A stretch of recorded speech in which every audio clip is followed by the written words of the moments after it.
attention for a moment still. Hmm. Uh, there we go. Close that. Open this.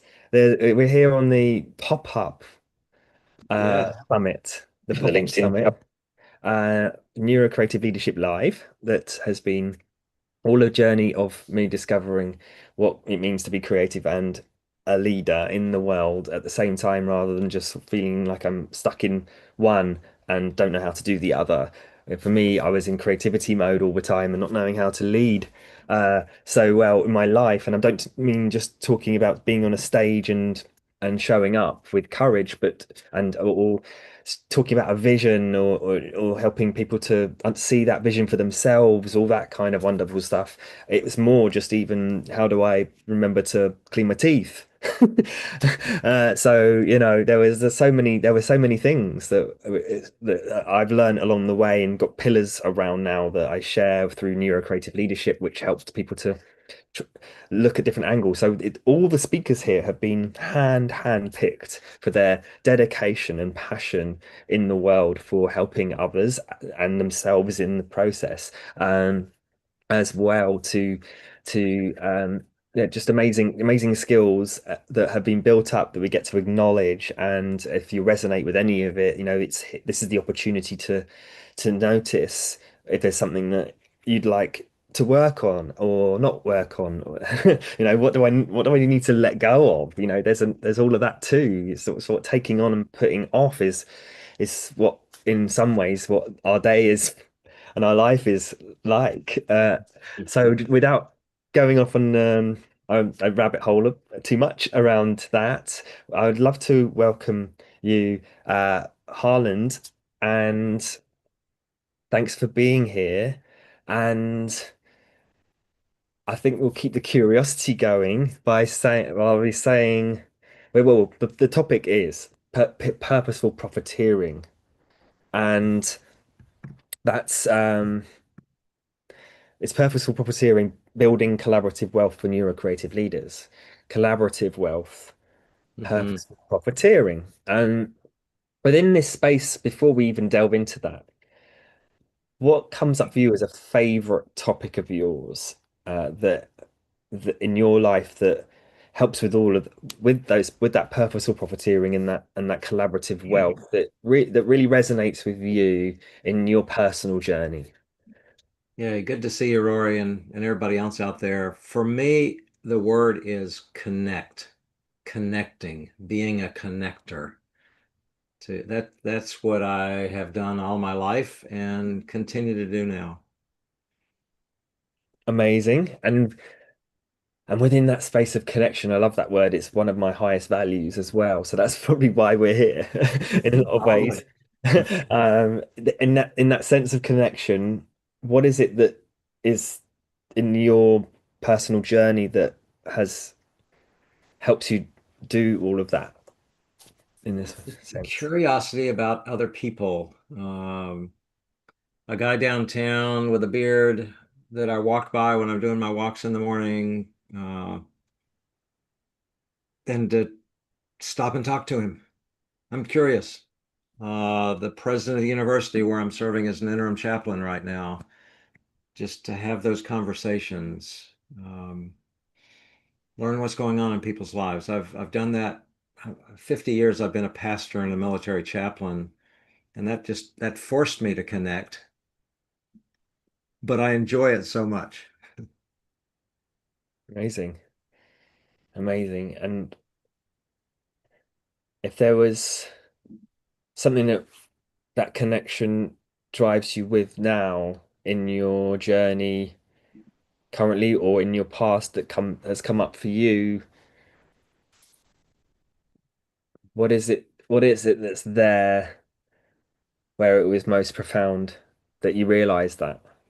Yeah, I mean, just right now, an experience on Tuesday mornings at 6 o'clock in the morning, a group of very successful entrepreneurs get together. I facilitate that group, a mastermind, if you will.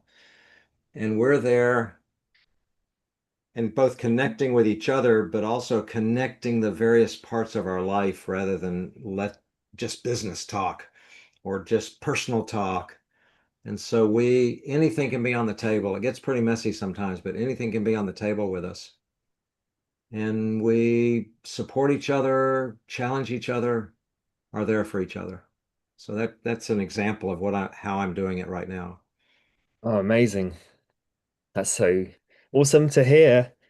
And yeah, that's one of the things that I got from when meeting you in was this sense of reminding a remastermind, Mm. a, a master remind, There you go. a master reminder There you go. of the facilitation process of what it is to be in a mastermind, not just as a what some people may describe as a group coaching experience or a group that is uh, sort of facilitated in a teaching way.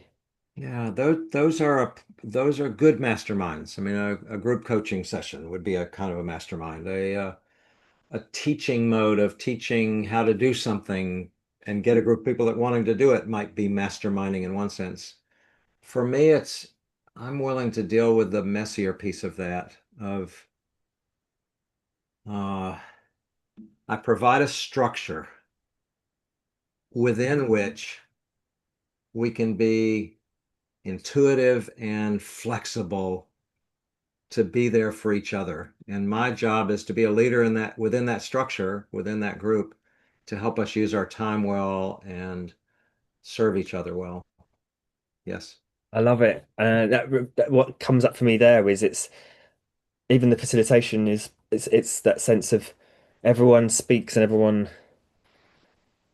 learns. No one's left out of that process to learn something for themselves as well as give to the group rather than it being, hey, one person and Yeah, teach stuff. But yeah, yeah, both of those. It's not a guru type of mastermind by any stretch, or even a teacher, although that's a piece of it.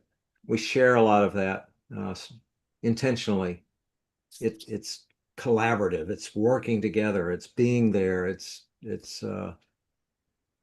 adjusting to each other as we move through. We meet every week. We meet in person periodically as well, but we use Zoom. Saves a lot of time, and we can get together.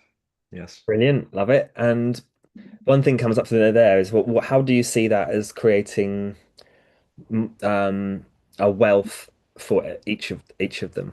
Oh, I mean, that's part of the motivation of people being there. These are successful entrepreneurs. They want to grow their business. They want to create wealth, not only for themselves, but to use that wealth well, provide employment, a number in housing to provide affordable housing for people. And without the wealth that they're building, they don't have the power to serve the way they want to serve. Yeah, oh yeah.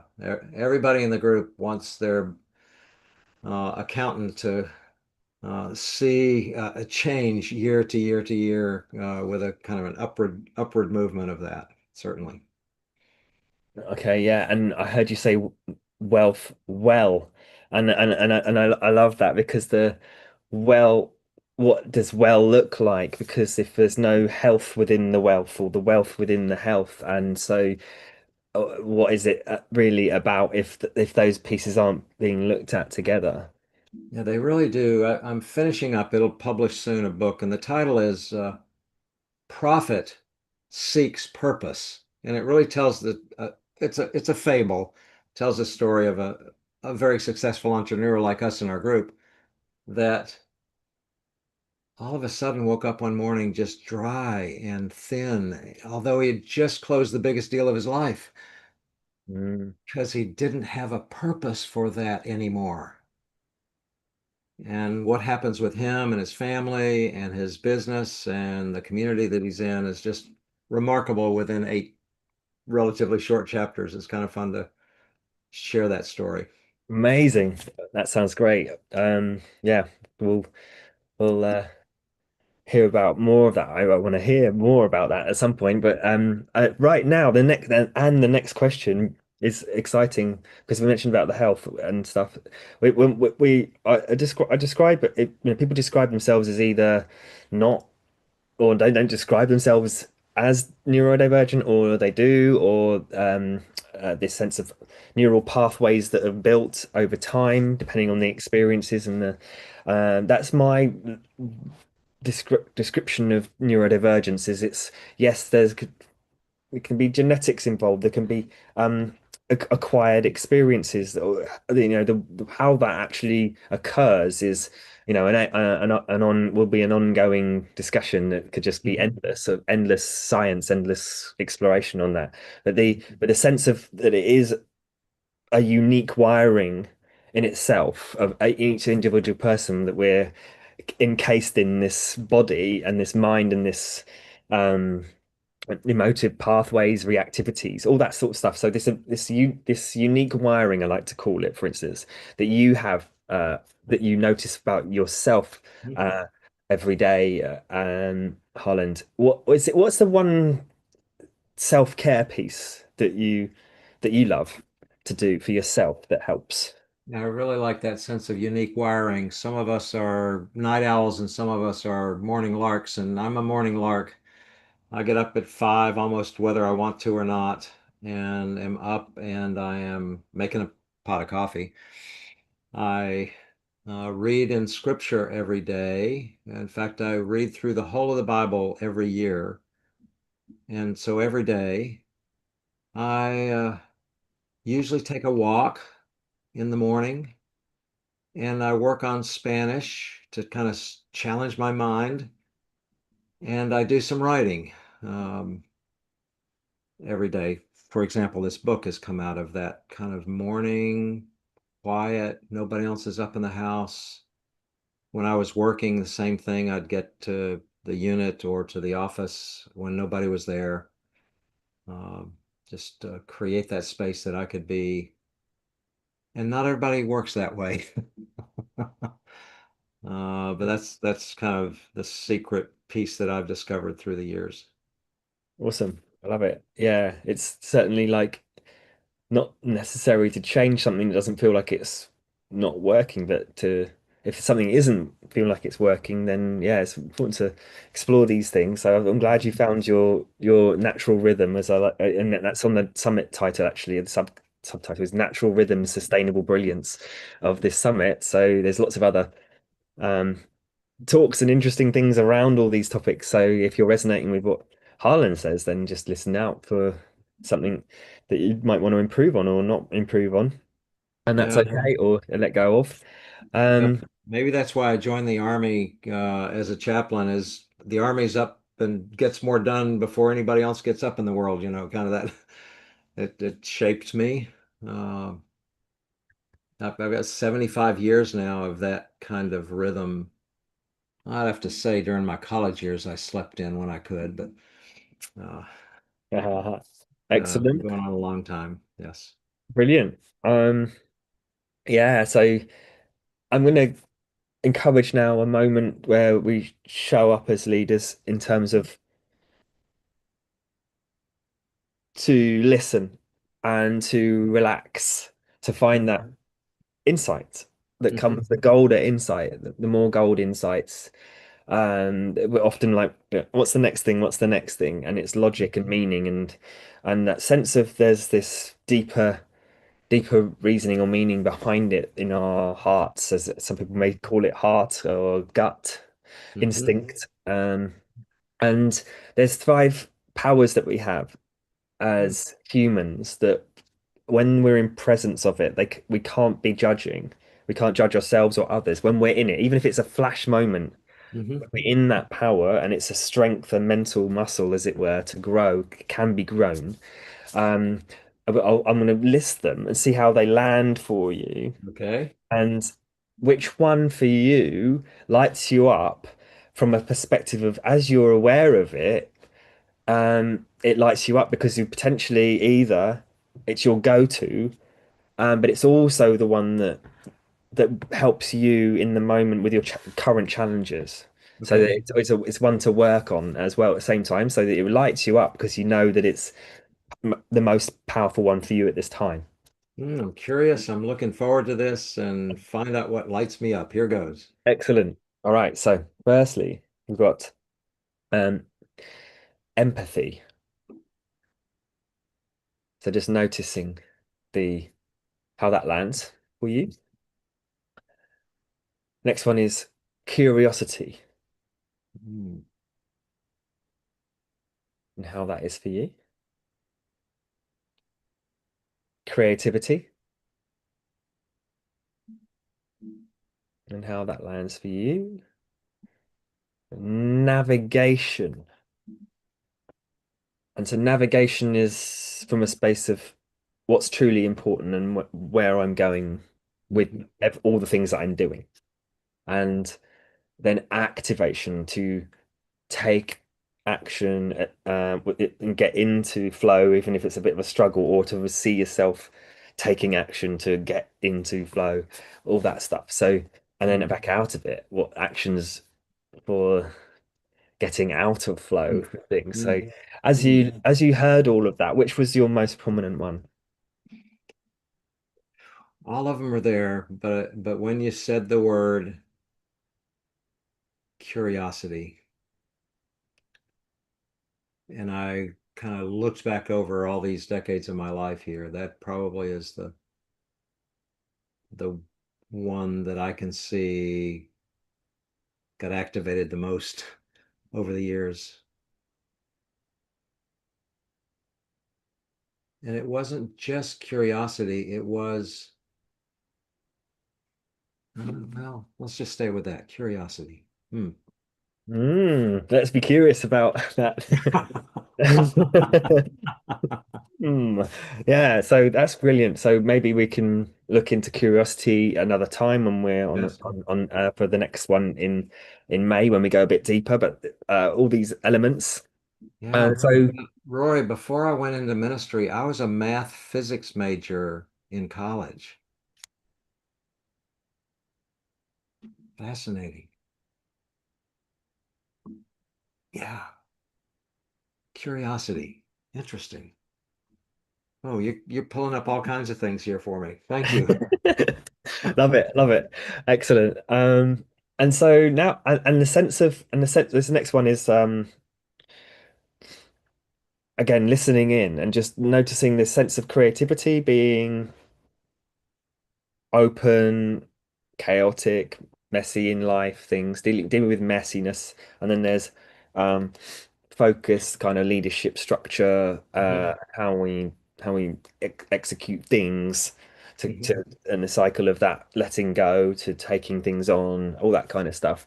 Right. Um, the balance of those, or what do you get from these concepts of being creative and a leader in your life? Hmm. A story's coming to mind here, Roy, of as a pastor in a community back in Texas, aware that as people got to be what age I am now, their kids often rip them out of the community where they've lived for the past 6, 7 decades and bring them to live with them somewhere else in the world. And I became aware of that and started talking to other people, primarily in communities of faith, the rabbi at the synagogue, the priest at the Catholic church, and others in the community. And they were seeing the same thing. So that messiness that was happening here, people ripped up in a sense from all their friends, from all their what kept them kind of stable in life and taken off. Now that worked for some to go live with a child, an adult child somewhere. Uh, but we got curious about that and then organized around it in the community, raised money, did research, failed 3 times, and eventually built a continuing care retirement community in that city where we were so that people could stay there and their adult kids could believe they're going to be safe. They're going to be okay. They'll be watched after if something happens to them. So it really got a yes out of both the adult children who are concerned about their parents and the parents who are concerned about being ripped up and taken away from their friends in that community. So we created a stable place for them. Mm, wow. And what does that coming back round mean for you, Harland, around creativity and leadership?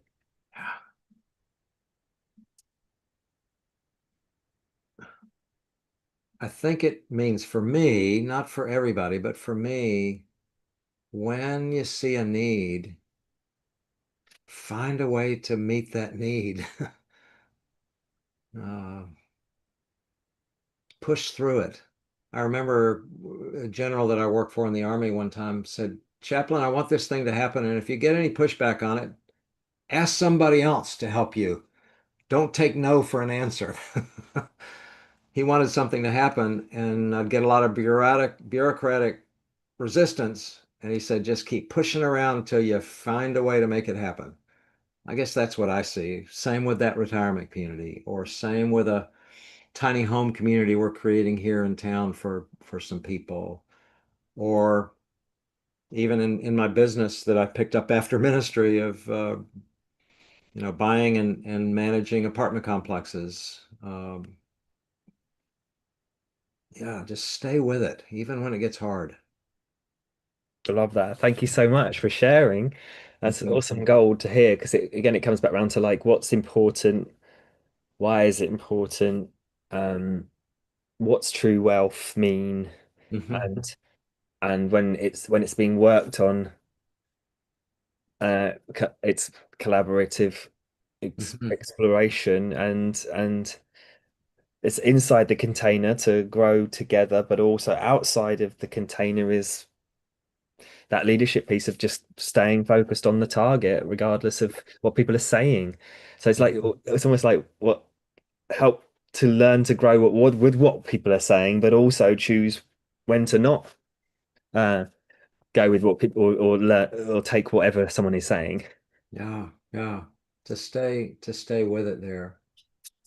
And to me that, you've come back and asked this question, you've seen it in me, and it is that connecting and collaborating with others to make things happen versus trying to do it yourself alone. Sometimes some of us are alone kind of people, that's okay, but I've just found the power of a group working on something together. Still do every day. Yeah. So good. And so, just to wrap up here, there's a couple of things that I really want to bring or ask. One is, what do you see? You mentioned it before, a little bit touched on, but maybe more specifically, what do you see as your unique value and gift or proposition in the world based on your strengths, and the best results that you've had in life and or work? Again, I'm a Christian pastor, so I believe God's given me a lot of things, so curiosity, intellectual ability, physical ability, eyes to see, a heart that cares. I guess it really is pulling all those things together, making decisions where to put the time and energy, but then focusing on it and making a difference in this world. Yeah.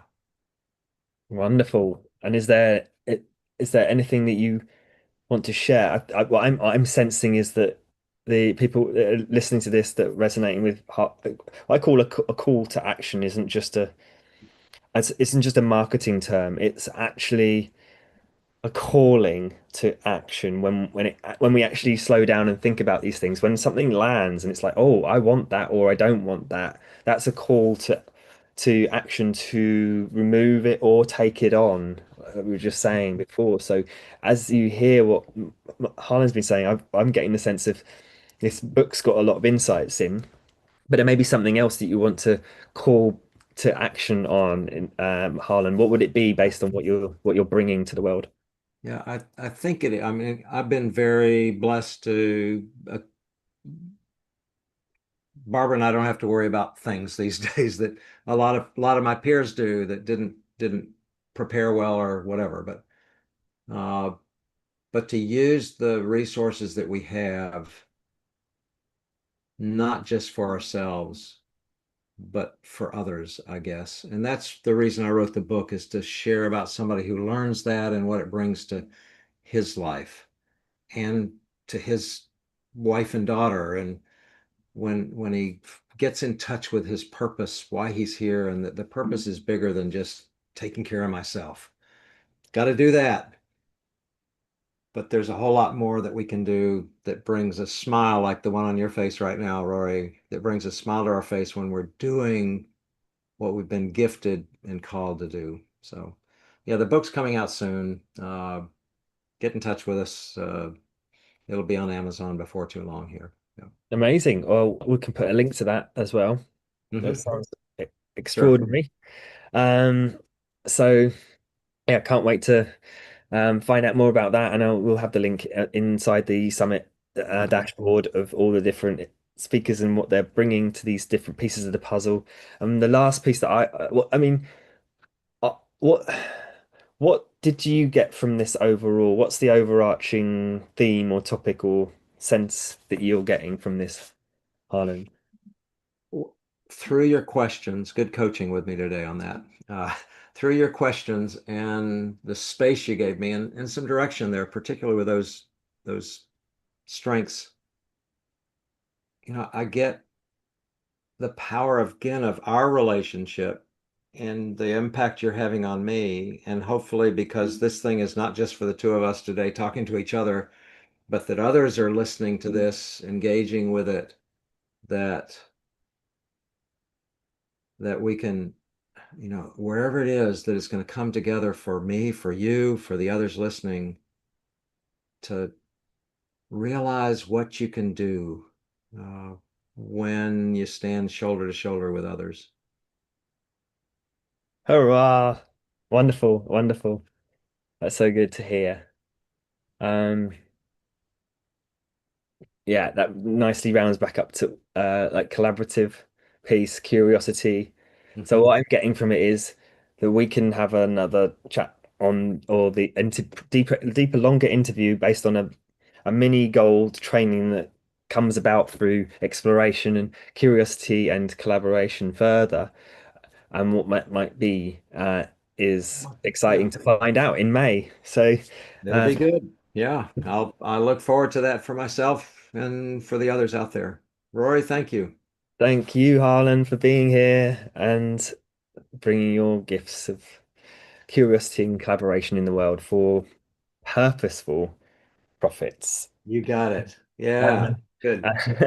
and yeah, if you enjoyed this, we've got the registration link for all the speakers on all the topics and all of the things that build towards this sense of what I call holistic fitness, which is part of the healthcare, the fill up with energy, work out what that means, like Harlan said as well, what that means then to then be able to drive wealth care, being that it supports others at the same time, wealth is supporting others at the same time, and so it's and then the stealth care to how to target it and step Mhm. through into courage and not take no for an answer and take yes from or wait until you take a yes as an answer from others in the process. So thanks so much for listening and watching. We'll be back with another episode of the pop-up Summit NeuroCreative Leadership Live. And if you enjoyed it, then get in touch, give us a wave,